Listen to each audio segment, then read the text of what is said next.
Hello, ladies and gentlemen, my name is Putty, and welcome to the final show of 2023, another exciting installment of Mid-Atlantic Wrestling. We are here for the Night of the Champions, and ladies and gentlemen, it is a wonderfully, wonderfully happy occasion, because, ladies and gentlemen, I am for the first time welcoming you to the Mall Zone.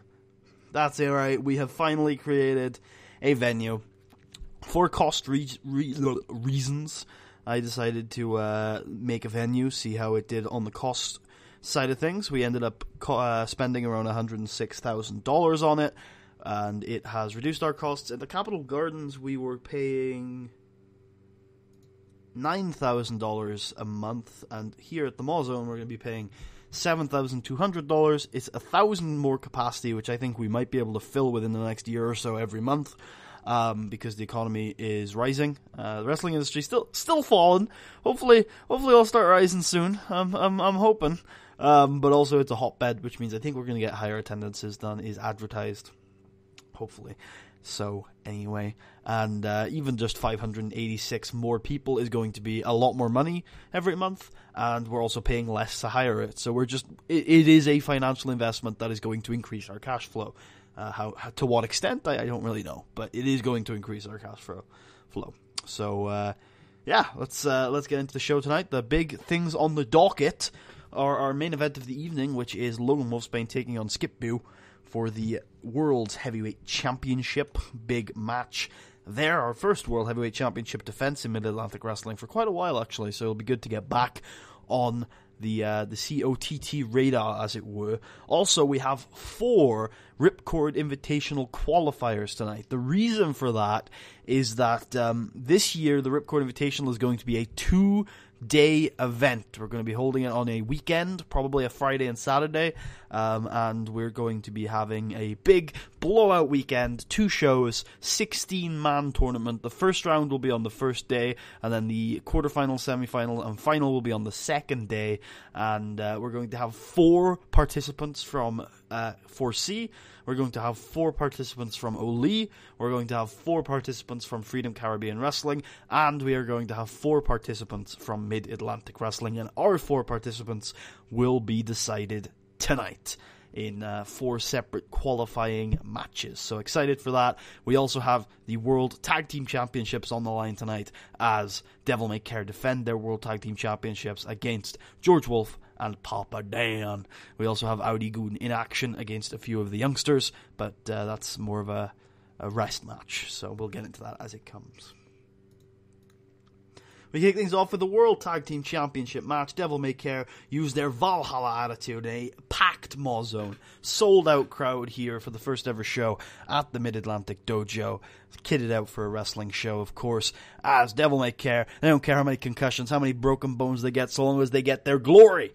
And what better glory than the Tag Team Championships of the world? And indeed, they take it to George Wolf. They take it to his friend Papa Dan, throwing themselves at their opponents, using their bodies as weapons with their innovative maneuvers that they just continue to invent, match after match. Fantastic wrestling, of course, from Devil May Care, as George Wolf's excellent technical basics just fail to get a grip on the match, and Jump the Shark picks up the victory, and Devil May Care are still your World Tag Team Champions. Big win for Devil May Care here on the final show of 2023, of course, and after the match they get on the mic with Kamikaze, their third man, and say, it doesn't matter that we have lost our Mid-Atlantic Tag Team Championships, because you're still looking at the best tag team in the world today. You're still looking at the most glorious, the most decorated, and the greatest tag team there is. The greatest tag team there ever was. And the greatest tag team there ever will be. You're looking at Kamikaze. You're looking at Acid. You're looking at Stuntman. Ain't nobody got more of a winning mentality than us. Ain't nobody willing to go quite as far as we are to achieve everything that we want. And 2024, well, boys, it's going to be the year that the Mid-Atlantic Tag Team Championship record gets broken, because ain't no tag team ever won more than 3. We know some singles wrestlers have. We don't care about them. Ain't no single tag team ever won more than 3. And you are looking at record breakers. You're looking at trendsetters. You're looking at trailblazers. Devil May Care are the greatest tag team, greatest stable in the history of Mid-Atlantic Wrestling. And next year, we're going to break more records. We're going to blaze more trails. We are the best. We are Devil May Care. Thank you. Big promo from Devil May Care as they promise to go into the new year with a bang as we move on to another tag team that have had a fantastic year. Audi Goon defeat the Devil Dennis Bartlett and Slick Sam Robinson. Of course, Sam Robinson trying to use that slicked technical wrestling that got him all the way to the finals of the Hot Prospects tournament last month. But Audi Goon just too great at the tag team wrestling. They are, of course, very, very fast-paced, adrenaline rush, heartfelt wrestling. The greatest Asian American tag team in the history of professional wrestling. They are the Mid-Atlantic Tag Team Champions, and they take Dennis Bartlett and Sam Robinson from pillar to post and end up picking up the victory with Dragon Rising. A great end to 2023 for Audi Goon, and they move into 2024 with their Mid-Atlantic Tag Team Championships. Ooh, that was a bad noise. I was hoping just to sniff and go, but instead I went, so apologies for that. And we move on, ladies and gentlemen, to our first Ripcord Invitational qualifying matchup. As Dewey Archer and American Elemental, these two are shining paragons of professional wrestling here in Mid-Atlantic Wrestling.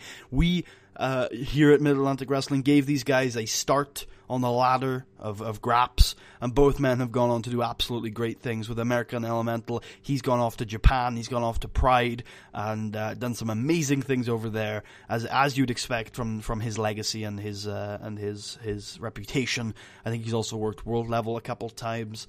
American Elemental is truly one of the greatest technical wrestlers, one of the greatest high flyers in the business today. But he got his start right here in Mid-Atlantic Wrestling. Nobody else would pick him up, and he was given a stage to improve, and he's done that. He's impressed every time he's gone out there. Same thing can be said for Dewey Archer, but instead of going out to Japan, he was the local celebrity. He was the in-house A-lister.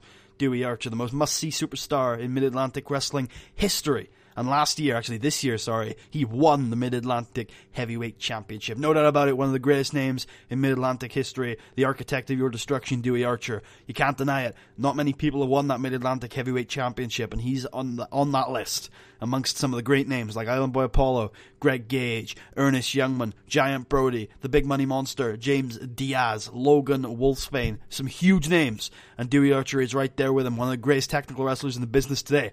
And he takes it to American Elemental. They go hold for hold. That flashy, escapist style that we've seen from Dewey Archer and Ernest Youngman in their feud, in their match, and they take it to each other. In fact, this very matchup we've seen a couple times over the years, and it's always exciting, it's always fresh, and it's always fun to watch these two excellent technical wrestlers battle it out for technical supremacy. But in the end tonight, it is Dewey Archer with the move that his mentor Sam Keith taught him, the Proton Lock. Locks it in, vicious, deep, and great. And American Elemental taps. And Dewey Archer is our first entrant in to the Ripcord Invitational 2024, the first ever 16-man variant of the tournament.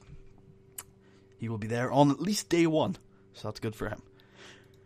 We move on to our second qualifiers. Gary Walker takes on one half of the Dynamite Express, of course, 3-time Mid-Atlantic Tag Team Champions, 1-time Chicago Tag Team Champions, I believe 1-time, World Tag Team Champions, hugely successful tag team wrestler. Cameron Jones has on a couple of occasions tried his best to enter the singles world, and he's facing someone in Gary Walker who has, in a way, done similar things. Cameron Jones has tried to break that stereotype of being a tag team wrestler. Gary Walker, he was an entertainer, he was an actor, he wanted to get into professional wrestling because he was always a fan, so he joined the commentary booth. He was always antagonized, always bullied by Logan Wolfsbane, and he saw guys like Logan Wolfsbane taking shortcuts, cutting corners, and said that there is a better way. He fought, he clawed his way into professional wrestling through the Mid-Atlantic Dojo. He won the Hot Prospects tournament. He's one of the most exciting rising young stars in the business today. But he's had to claw for every opportunity. And tonight he has an opportunity to enter the greatest tournament in professional wrestling. And he does so by bringing that passion, bringing that heartfelt brawling to the bull in a china shop style of Cameron Jones and stopping that bull in his tracks. You gotta say, looking at this matchup, big, brawly lad Cameron Jones has always been one of the more aggressive, more powerful singles wrestlers on the roster against, sizable yet not exactly cut Gary Walker. You have to say in this matchup, just like we've seen a couple times over the last year, Gary Walker would be the underdog. But Gary Walker has so many scalps to his name. He's claimed the scalp of Logan Wolfsbane. He's claimed the scalp of guys like, I think, Davis Wayne Newton a couple months ago. He has been on fire lately, winning matches he has no right winning. And tonight, he earns a massive opportunity with his bionic clothesline, taking down Cameron Jones and entering himself, putting that name, stamping that name into the Ripcord Invitational 2024. He will be on day one, at least on day one. And he's going to have an opportunity to make an impression on the wrestling world when he enters the greatest tournament in professional wrestling today. Huge victory for Gary Walker. Who will be joining him? Let's find out in our next matchup. Actually, afterwards, Gary Walker will head to the interview area and say, I've had to claw, I've had to fight for every opportunity I've gotten in this business, and I'm absolutely delighted that I got an opportunity tonight to do the same. And now, I've once again got an opportunity to prove to the world that you can do things the right way. There's a lot of times in the business where I've had to step back and I've had to go away because doing the right thing is apparently complicated. Well, I don't believe in that bullshit. I've always said it. I've said it directly to Logan Wolfsbane. I've said it to everyone who stood in my path. Doing the right thing isn't complicated. It is the way to true professional wrestling. And that's what I've done. I have fought hard. I have clawed my way up this business. And at the Ripcord Invitational, I am honored to just be a part of it. And I hope to express myself. I hope to do as well as I possibly can. And hopefully maybe even pick up a victory or two. So thank you all, and I will see you guys next month at the biggest Ripcord Invitational ever. I am delighted.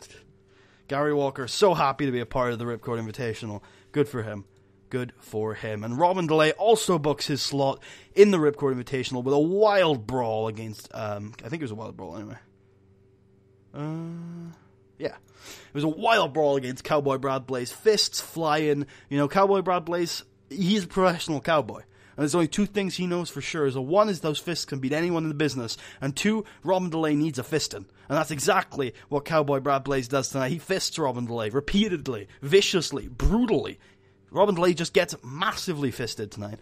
But Robin DeLay, of course, has that passion, has that fire, and of course has that vicious streak that we've seen, tutored originally by George Wolf. And since George Wolf's departure from Team Progress, he has been under the wing of Logan Wolfsbane, the nasty piece of work that Logan Wolfsbane is. But tonight, Robin DeLay didn't need to cut any corners. He didn't need to cheat to beat Cowboy Brad Blaze, because Robin DeLay is one of the best brawlers in the business today.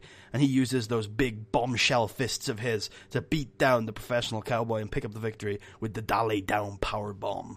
Big, brutal, nasty. Robin DeLay will be a part of the Ripcord Invitational next month.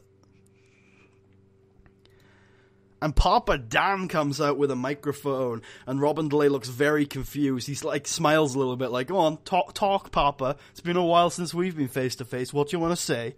And then Papa Dan gets on the mic and says, "Robin, I'm Papa Dan. Sometimes life is like this dark tunnel. You can't always see the light at the end of the tunnel. But if you keep moving, Robin, you will come to a better place. You think on that, boy." And Papa Dan leaves the ring, leaving Robin DeLay very confused and seemingly in contemplation of what Papa Dan just said. And we move on to our final qualifier as Fro Shore defeats Marv Stadler with a Fro to sleep. Big fireman's carry into a knee from Fro Shore. Marv Stadler, of course, marvelous Marv Stadler, lost his tag team partner where it all began again, but he still got that high-octane throw-for-throw style that we're used to seeing from Marv Stadler. Big suplex after big suplex, but Fro Shore will not be kept down. He's got too much heart, he's got too much passion and fire. Fro Shore is a man who wrestling took everything away from. He had to dedicate his entire life and soul to professional wrestling with a little glimmer of hope at a better life. And wrestling took everything from Fro Shore, and now all he wants is to get that little bit of flesh out of professional wrestling, his pound of flesh that he deserves.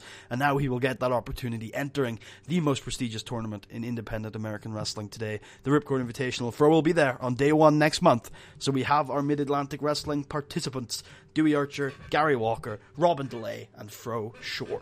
A big field from Mid-Atlantic Wrestling. They will join Skip Boo, Christian Price, Chris Flynn and Too Hot from 4C, Mr. Lucha, Pascal Vasquez, Phoenix and Snake King from Oli, Davis Wayne Newton, Kevin Lesnar, Austin Smooth, and Puerto Rican Power from FCW, which gives us our full 16-man field for the Ripcord Invitational 2024. The bracket will be announced closer to the time. Ladies and gentlemen, it's going to be great. The first ever 2-day Ripcord Invitational. I am excited, and I hope you guys are too.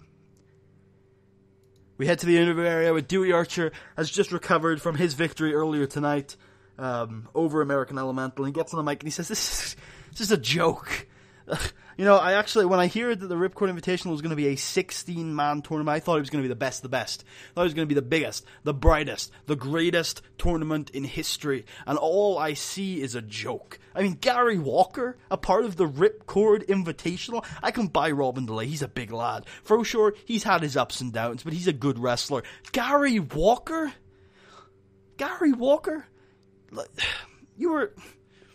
You were a, what do we call it in the business, an enhancement talent. You make other people look good, Gary. That's a good spot for you. That's a really good spot for you. Okay? That's better than I think you could have ever hoped for. But you need to kind of stay there. Because quite frankly, you're an embarrassment, Gary. You're an entertainer. You're a comedian. And I gotta say, you're really good at it. Because every time you go out there to wrestle, you put me in stitches. I can't help but laugh. Why don't you stick to what you're good at, Gary Walker, and stay away from the real wrestling, where the big boys play, huh? Dewey Archer, obviously, taking offense to the entry of Gary Walker into the Ripcord Invitational this year. Ladies and gentlemen, it's time for our main event of the evening, and Logan Wolfsbane just pushes Dewey Archer out the way on the way to the ring, and he gets on a microphone and he says, Skip Boo, I look at you and I see one of the greatest wrestlers the territories has to offer today. I can't deny it. You got that $25,000 worth of gold around your waist, the one belt in professional wrestling that proves that you're the man. But you're looking at the guy, Skip Boo. You're looking at the future. You're looking at glorious Logan Wolfsbane. I've broken men's legs before for less. And tonight, I'm going to claim the greatest prize in sports entertainment. The prize that my mentor claimed only 2 years ago. I'm a former Mid-Atlantic Wrestling champion. I'm one of the greatest athletes in the business. I've beaten everyone there is to beat. Ernest Youngman, George Wolf, Froshore, American Elemental, everybody in the book that's been thrown at me, I've beaten them. And tonight I'm going to beat you, Skip. I'm going to walk away with that title. At the end of the night, you're going to be groveling at my feet and you're going to look up at me. And the one thing I will say back to you is I will demand that you bask in my glory. Logan Wolfsbane, fired up and ready for his World's Heavyweight Championship shot. Can he claim the greatest prize in professional wrestling today? Yes, he can. A decent match between these two as Logan Wolfsbane takes it to the brawler Skip Boo, the Canadian sensation. We've said that about other people before, but Skip Boo is one of the only Canadians to have walked away with the World's Championship, and he takes it to Logan Wolfsbane. Glorious Logan Wolfsbane. With the lefts, with the rights, basic submissions, trying to keep Logan away from his groove, but you can't keep Logan Wolfsbane away from a groove. Logan Wolfsbane is unstoppable right now. He's got that passion, he's got that heart, he's got that presence. And he takes it just as much as he gives to Skip Boo. And he throws those bombshell fists. He throws those vicious strikes. He's got that nasty streak. Logan Wolfsbane, one of the nastiest people in professional wrestling. It was at this very event not long ago that he broke the leg of Froshore, put hard times on him and his family, and tonight he seems like he's unhinged. He seems like he's unsettled, and that leg breaking that occurred back then kept him his Mid-Atlantic Championship, and he maybe, a little bit after that we saw some hesitation from Logan Wolfsbane, almost like he doesn't want to break people's legs, doesn't want to send people to the hospital, but tonight, he knows if he can send Skip Boo to the hospital, he'll walk away with the biggest prize in professional wrestling today. He'll walk away with the private jets. He'll walk away with the women, the biggest house on the biggest hill in the biggest part of town. He'll be that guy. He'll be the man that title represents. And so he takes it to Skip Boo with everything he got. Vicious submission after vicious submission. Haphazard, reckless abandon, no care for the bodily harm that he's inflicting upon his opponent tonight. Why should he care? And indeed, he just brutalizes Skip Boo. Nasty Boston Crab, doesn't quite break the leg. Skip knows when to tap, and he taps out. And Logan Wolfsbane, ladies and gentlemen, glorious Logan Wolfsbane gets his glory, gets his title, and on the on New Year's Eve, or maybe the 29th or whatever it is, Logan Wolfsbane is the World Heavyweight Champion. Logan Wolfsbane wins the Mid-Atlantic Triple Crown, the World Heavyweight title, the Mid-Atlantic title, and a tournament. For Logan, that's the Ripcord Invitational. Hasn't quite won the Grand Slam yet. Logan needs a tag team title for that. But yeah, one of the very rare Triple Crown winners here in Mid-Atlantic Wrestling. Joins the likes of Island Boy Apollo and Ernest Youngwood in that regard. Logan's been unstoppable. He's been brutal. And now he is literally on top of the world. Ladies and gentlemen, I hope you guys enjoyed. If you did, please leave a thumbs up. Check out the rest of the series. Subscribe if you haven't already. If you're feeling especially generous and particularly like the episode, check out the link to my Patreon in the description. And if you want to hear me ramble on Twitter, there's a link to that in the description too. That's the end of 2023. Let me know what you thought about the year in the comments, and let me know if you're excited about the Ripcord Invitational going 2 days, going 16-man. It's going to be a huge deal. Next episode is night 1 of the Ripcord Invitational 2024. Join me then, and I will see you guys then. Peace out, guys.